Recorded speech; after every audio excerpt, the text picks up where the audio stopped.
where only certain people could go in. And he actually assigned a team of engineers and technicians to make this come together.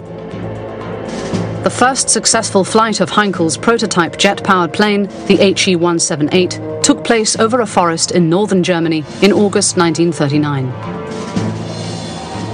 Heinkel believed the speed achieved by the jet engine would prove a critically important weapon against which enemy planes would have no defense.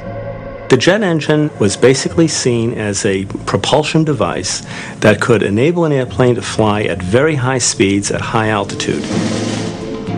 By flying at high altitude, you have much greater aerodynamic efficiency. In other words, the plane flies further for a given amount of fuel. And the jet engine could simply accomplish this in ways that a propeller aircraft could not. The jet simply gobbling air, mixing it with fuel, igniting it. The jet engine was clearly a design element here that could give you the potential of the 500-mile-an-hour airplane or even beyond. It would be a high-speed engine for high-speed airplanes. A week after Heinkel's prototype was successfully tested, Hitler sent German troops into Poland and war was declared. On the ground, the German army swept away all before it. In the air, the Luftwaffe was no less ruthless. Germany had built its military force around the concept of blitzkrieg or lightning war. And Hitler was so concerned with using the airplane as a tool of bombardment, as basically a bomber, that he was slow to come to the jet engine. The jet's great speed meant it could outfly any enemy plane, either as close support for German bomber attacks or as a weapon against Allied bombers.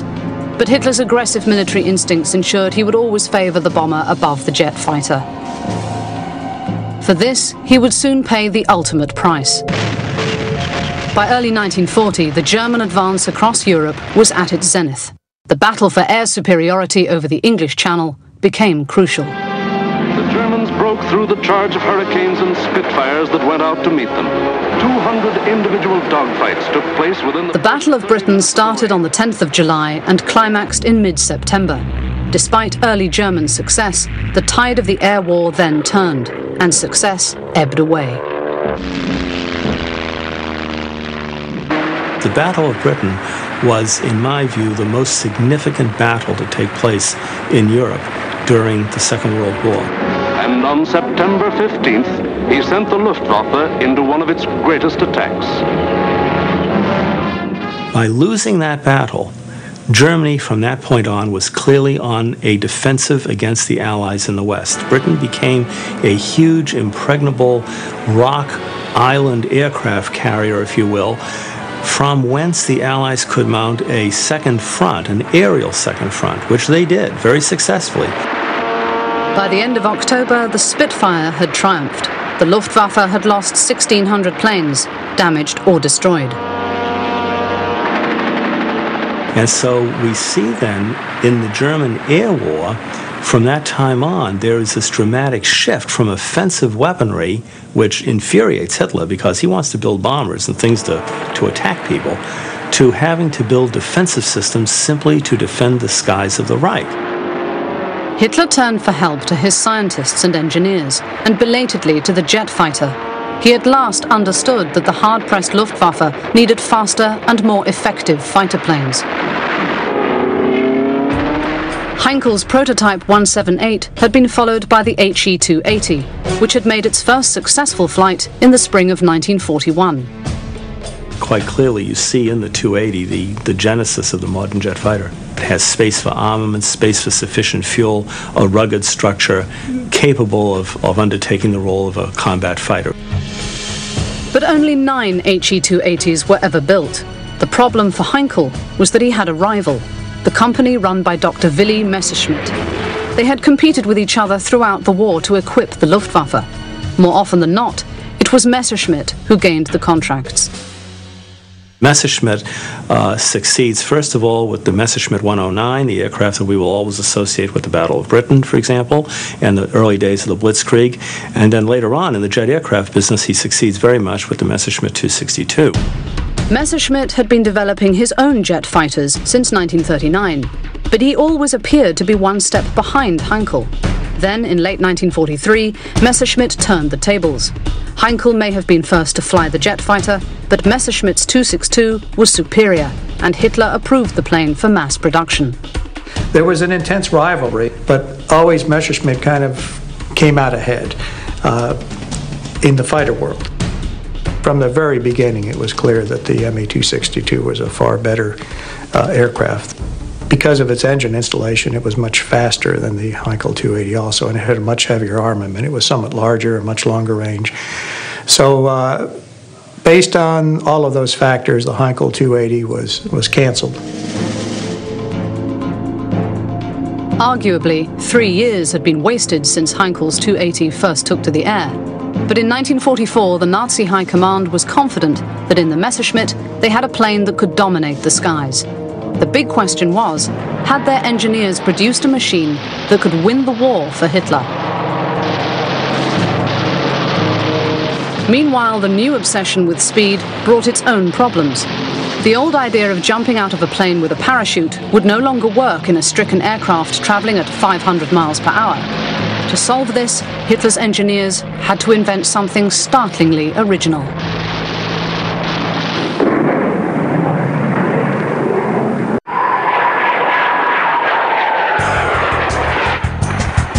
Over the past 50 years, it is calculated that the ejection seat has saved the lives of more than 12,000 airmen. Since the end of the Second World War, all aircrew have been taught how to escape from a plane in an emergency. Oh, it's so fast that you hardly know what's hit you, but you know, it's a big kick in the butt.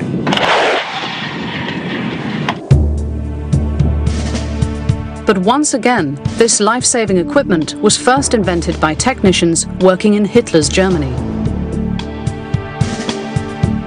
As the Luftwaffe tried to regain control of the skies over Europe using the new generation of faster aircraft, it became clear that the increased speeds presented German pilots with new dangers. There's no question that as speeds got higher, ejection seats were necessary. But even before jet engines were fully implemented, high-speed piston engine aircraft were also being fitted with ejection seats. But how could a pilot escape from a disabled plane that was traveling in excess of 500 miles per hour? Jumping out with a parachute strapped to his back was no longer an option. If the pilot has to get out of that airplane, he is going to have a very difficult time indeed. One imagines him jettisoning the canopy of the aircraft and then clambering out of the airplane and trying to throw himself over the side. The aerodynamic forces can pin him inside the airplane, or they can carry him into other portions of aircraft structure. Now, you really do have to throw the pilot clear of the aircraft in some fashion. Ernst Heinkel and his team of engineers were already grappling with the problem. They thought, if he has to get out of the airplane, we better have some sort of catapult seat to throw him out. And this becomes, of course, as we say in the United States, the ejection seat. In a museum near Frankfurt in Germany are the remains of one of the first ejection seats ever to be used in battle. This one was fitted to Heinkel's propeller-driven 219 Night Fighter. First of all, you have to trigger a handle to remove the canopy. Thereafter, a quick release mechanism releases the compressed air into the cannon, drives the piston upward, and this drives the whole seat out of the cockpit. This took approximately 3 seconds to activate the system. A Luftwaffe pilot, Otto Fries, owes his life to this new equipment. Towards the end of the war, he was shot down at 8,000 feet over German territory. Blinded by the blood in his eyes and with his engine on fire, he tried to pull the plane out of a dive. Und dann dachte ich, kann doch nicht wahr sein. And then I thought to myself, it can't be true. This cannot be the end. There has to be a solution. I couldn't think straight. All I knew was I had to get out using the ejection seat. Then, by chance, I found my flashlight, and I lit up everything and found here on this side a red flap. And in my excitement, I immediately pressed the red button. And instead of leaning my head here and the feet down, I was simply shot out. I detached myself from the seat. Then I started tumbling. And as I dived through the clouds, again I thought, it is now time to pull the parachute cord. And the parachute opened, and I started to descend. Without an ejection seat, I would have been lost. It is thought that the ejection seat saved the lives of over 60 German pilots in the final years of the war. This was vital at a time when experienced pilots were in short supply. But the technology that produced the jet engine and the ejection seat, which might have swung the war in Hitler's favor, came too late to save the Third Reich. For all its technical superiority, the Luftwaffe never mastered the effective use of the faster but less maneuverable jet fighter. When we take a look at Messerschmitt 262s in combat, we find that there was a much higher loss rate than the Germans actually should have experienced. They had thought about the technology, but they had not thought about the doctrinal or operational tactics under which they would be using this airplane. More time might have helped German high command, but that was the one thing Hitler did not have. From 1944 onwards, Germany was not a master of its airspace at all. And it is to try to offset that we see this explosion of interest in Germany in building jet airplanes, building rocket-powered airplanes. Out of all of that, the only aircraft program that they can achieve in the short term that makes any sense at all is the Messerschmitt 262.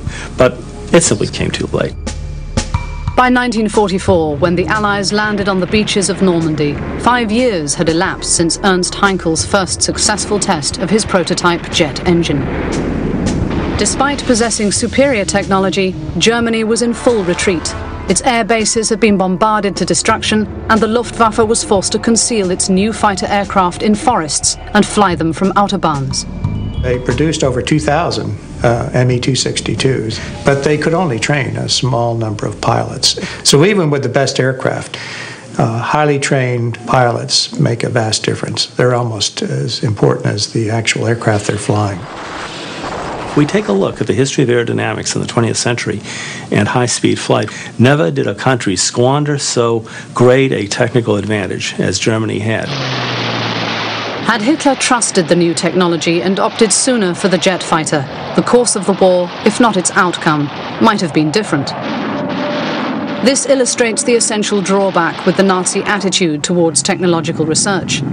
Some science thrived, but much of it was delayed or, in some cases, dismissed out of hand. Scientists, physicians, their professions were banned to them unless they supported the Nazi ideology.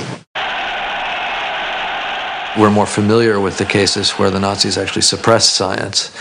They launched an attack on what was called Deutsche Physik, or German physics, and supported what they called Aryan physics against Jewish physics.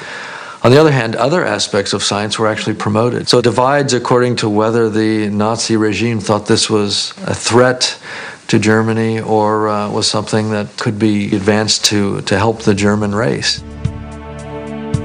Although the legacy of brilliant German technology is all around us today, it was this narrow and distorted view that prevailed during the Hitler years. It meant that much of the genius of German science of the era went unrecognized by the Nazis, thriving somehow despite, rather than because of, fascist ideology.